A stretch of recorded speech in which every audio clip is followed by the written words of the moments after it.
Assalamu alaikum wa rahmatullahi wa barakatuh. Welcome to today's session, today's daily community huddle. We will get started in 5 minutes. There is a riddle, and I don't have the riddle in front of me, unfortunately, but I know the answer. Say salam, where you're from, 5 minutes. We either pass 100 people and get started immediately, or we get started at the top of the hour, 5 minutes. Welcome. Let me just get some water. Say salams, where you're from. Muhammad Amir in Kashmir, wa alaikum assalam. If you're hanging out here, share it with your friends. Tell them, hey, there's this really cool guy. Nobody knows him.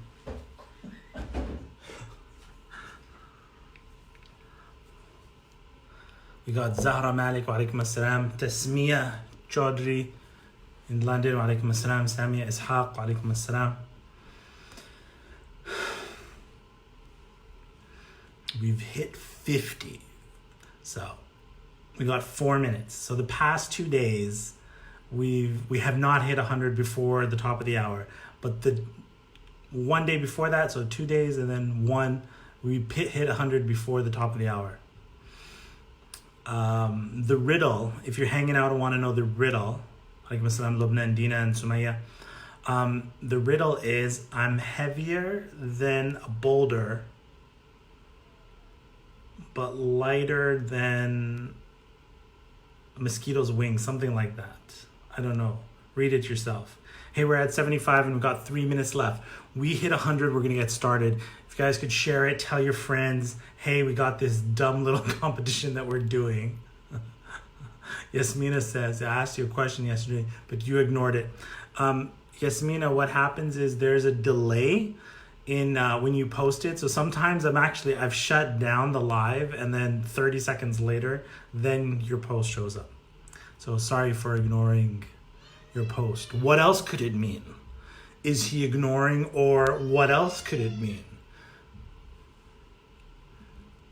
We're at 90. We hit 93. Walaikum assalam, David in Italy. Walaikum assalam. 3 minutes. Oh, we passed 100. Let's get started. Shout out to 4-year-old Musa. We hit 100. Let's get started. So now, anyways, we're down. Bismillah, alhamdulillah, salatu wassalamu ala rasulillah wa ala alihi wa sahbihi mawala, amma ba'd. Assalamu alaikum wa rahmatullahi wa barakatuh. Nobody knows me. So in the Battle of Al-Qadisiyah, when I teach in a Maghrib course, and in that Al-Maghrib course, on the history of the Khulafa, there's a section on the Battle of Al-Qadisiyah. And in the Battle of Al-Qadisiyah, I usually tell people, like, look, once we start this Battle of Al-Qadisiyah, once I start explaining it, there's going to be no break. We're going to go for like 2.5 hours straight, because once you start the Battle of Al-Qadisiyah, it cannot be stopped. It's an intense battle, one of my favorite, learning about it and teaching it. But something beautiful about the Battle of Al-Qadisiyah is this.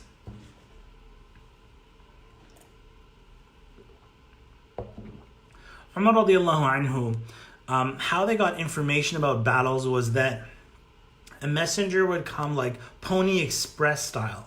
So there's stations from Iraq to Medina, and riders would travel, sprint, and then they would give the message to another person who was in the sprint location, another person's sprint location, and that's how messages would arrive and would travel through the desert, through the lands, until it would reach the Khalifa who was living in Medina. Now, as Umar radiallahu anhu was in Medina, they wait on the outskirts of the city, like you heard about in the story of when the Prophet ﷺ came to Medina. Umar radiallahu anhu is waiting it. I won't go into the details. There's actually so many beautiful things about the story. But when this messenger arrived to Umar radiallahu anhu and he started explaining, what Umar radiallahu anhu, Amir al-Mu'mineen, wanted to know was, who was killed in the battle? Who was killed shaheed in the Battle of Al-Qadisiyah? And so this man would mention the name of, such and such a person, companions and tabi'een, and everybody would pray for them. And he'd mention somebody else and everybody would pray for them. And he'd mention a third person, he said everybody would pray for them. And then he got to the end, the messenger got to the end of the people that he knew who had died or killed shaheed in the battle of Al-Qadisiyah. And then he made this statement. He said, وَخَلْقٌ لَا نَعْلَمُهُمْ. And he said, and so many people, we don't know who they are. Just look at that statement. So beautiful. He said, and so many people, we don't know who they are.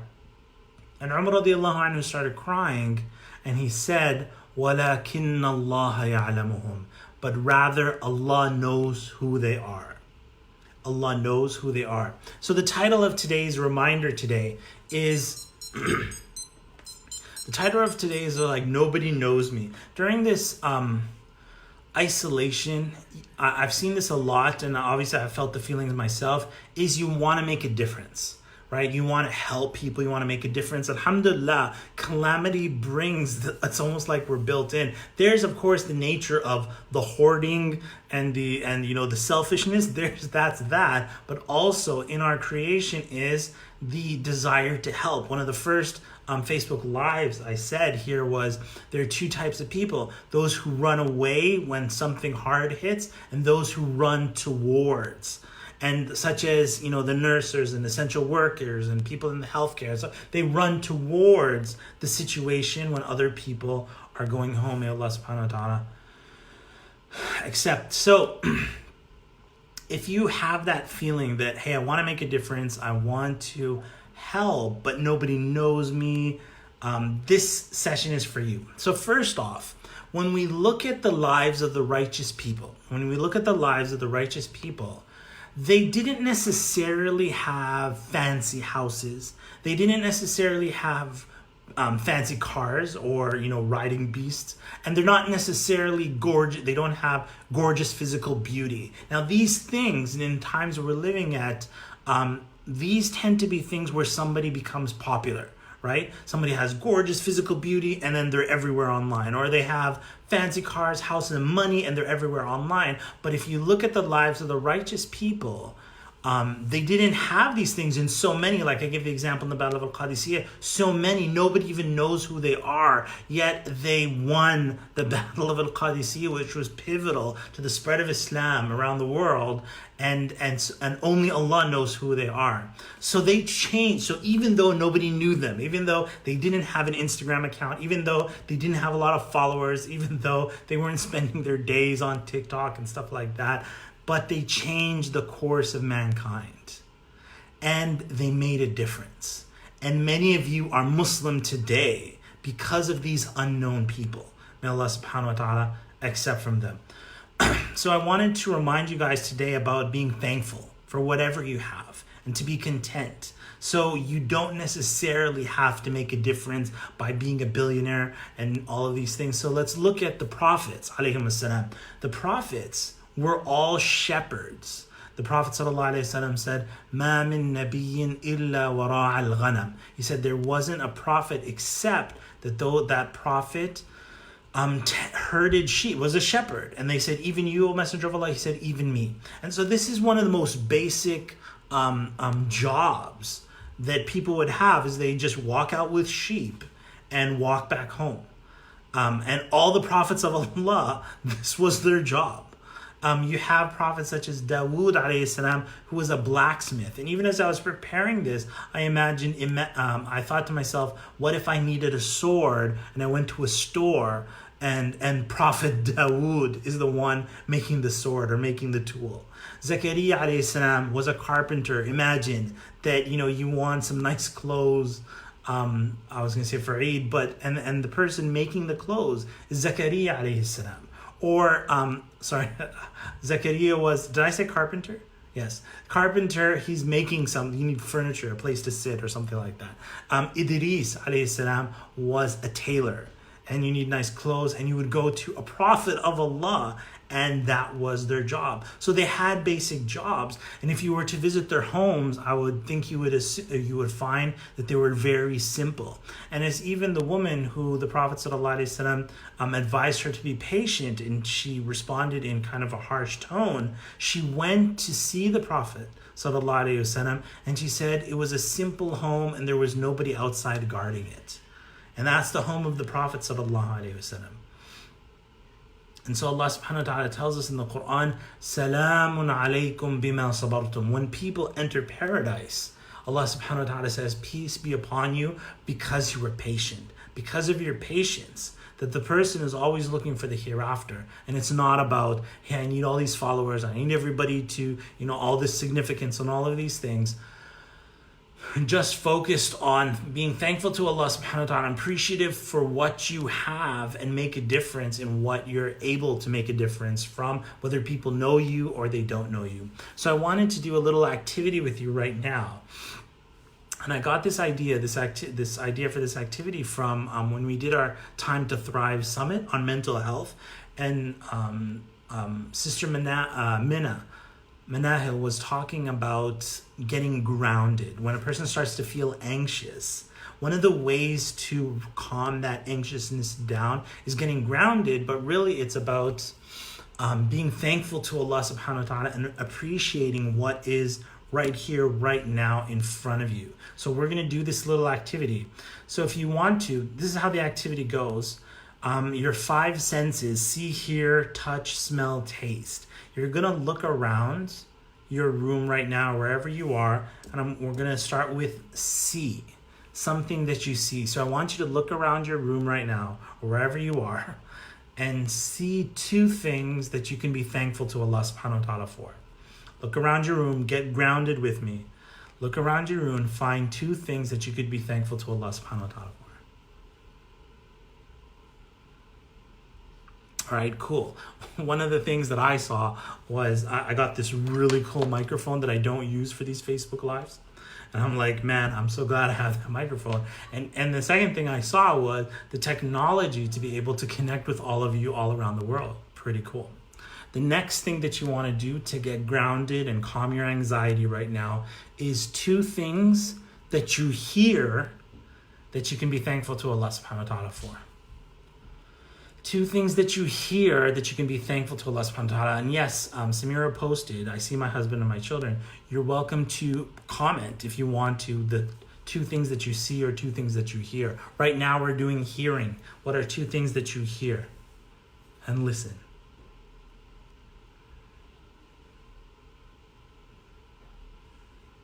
All right, cool. So 2 things that I can hear that I'm thankful to Allah subhanahu wa ta'ala. Number 1, I can hear children playing in the background, and I'm thankful to Allah subhanahu wa ta'ala for those children.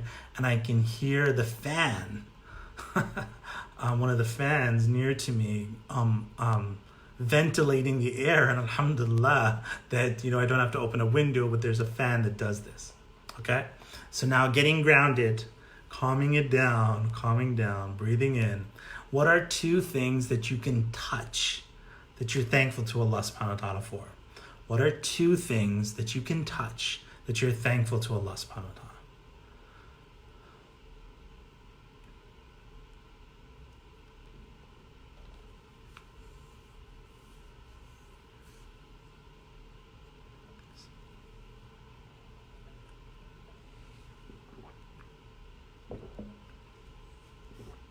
So 2 things I can touch that make me feel thankful. Number 1 is actually touching my skin. So my hand on my skin, and I'm like, oh, that's so smooth, mashallah. Feels nice. And the second thing I can touch is the plastic of my cup so I can drink water, alhamdulillah. Okay, this next one, which normally people associate with gross, but what are 2 things that you can smell that you are thankful to Allah subhanahu wa ta'ala for? What are 2 things that you can smell that you're thankful to Allah subhanahu wa ta'ala? My sense of smell is not so good.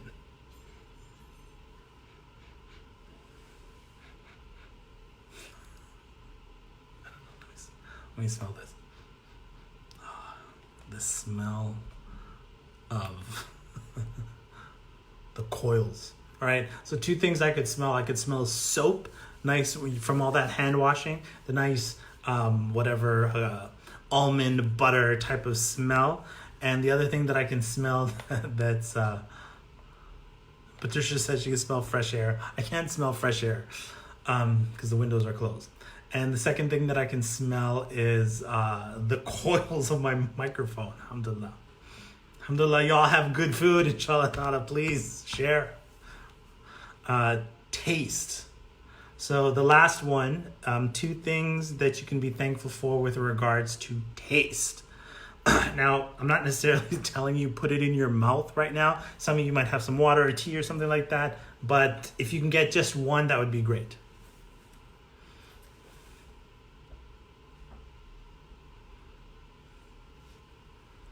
Two things that you can taste that you're thankful to Allah subhanahu wa ta'ala.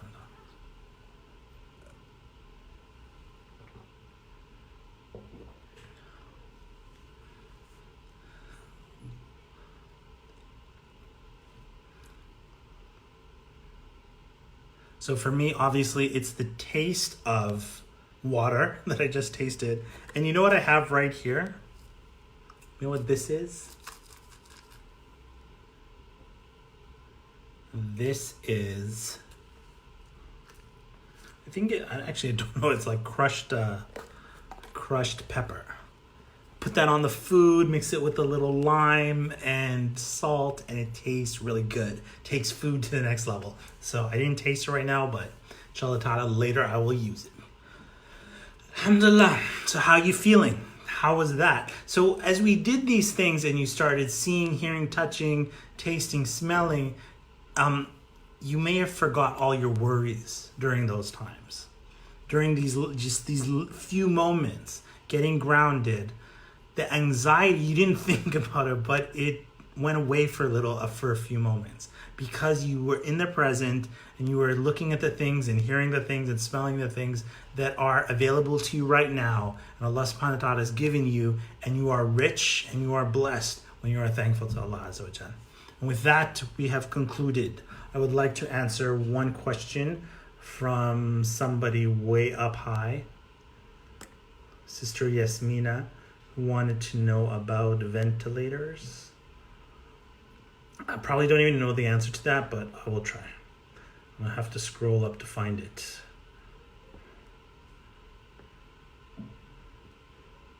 You know, for the people who said that they can hear birds, I love that. I love that sound because I actually live in an apartment high up, and the windows are like permanently sealed, so I don't hear birds. So if I'm ever on a Zoom call and somebody on the call has birds in the background, I'm like, I forget what the person is saying and I just listen to the birds. And I'm like, I hope they're thankful that they can hear birds in the background because it's such a beautiful sound. This question is from Yasmina. My question is about asthma and fasting. Can I fast while taking Ventolin or other similar pumps? I don't know what Ventolin is. And I don't know what a similar pump is because I don't know what Ventolin is. Wallahu alam. I assume you're talking about the inhaler. I don't know if that's what you're talking about. Generally speaking, what breaks fast is, something breaks fast is when liquid goes down your throat. And there are parts of the body that are intended for food, such as the mouth. So if somebody puts something in their mouth, such as a liquid that goes down, then it breaks fast. Now, I'm just telling you in general. I'm not telling you if there's a certain criteria for this or not. I'd like to refer you to, there's web pages on fiqh of fasting and fatwas, and it's definitely kind of like a fatwa type of question. But generally speaking, liquid that goes down your throat, it can be considered breaking fast. Allah. But that's not the conclusion to your question. I would still like you to look it up. Maybe I'll try looking it up as well. We'll all do it together. Ventolin. All right, guys, I'm done. I knew Nabil, the follow-up question was that, can you use toothpaste during Ramadan? The answer is yes, you can use toothpaste. There is a fatwa about that. Toothpaste, you're brushing your teeth, you're not trying to eat the toothpaste. And when you're not trying to eat the toothpaste, and if you spit it out and some kind of like liquid unintentionally goes down, inshallah ta'ala, it's okay. Sheikh bin Baz rahimahullah used to say it was okay because the Prophet ﷺ used to use miswak while fasting, and it's okay to use miswak. And miswak also brings taste into the saliva and brings it down the throat. But if that's not the intention, you're just trying to like brush the outside of your teeth, then it's okay. Generally speaking though, if you're going to use toothpaste in Ramadan, just don't pile it up. Just a little nukta, a little dab of toothpaste, and you're good. All right, guys. Assalamu alaikum. See you tomorrow, inshallah. Alhamdulillah, today we hit our 100 people before the top of the hour, so we got started early. Jazakallah khairan. So it was, anyways, the score is 2-2 now. And the answer to the riddle, if you see it afterwards, is gravity. The answer is gravity. Jazakumullah khairan. Assalamu alaikum wa rahmatullah.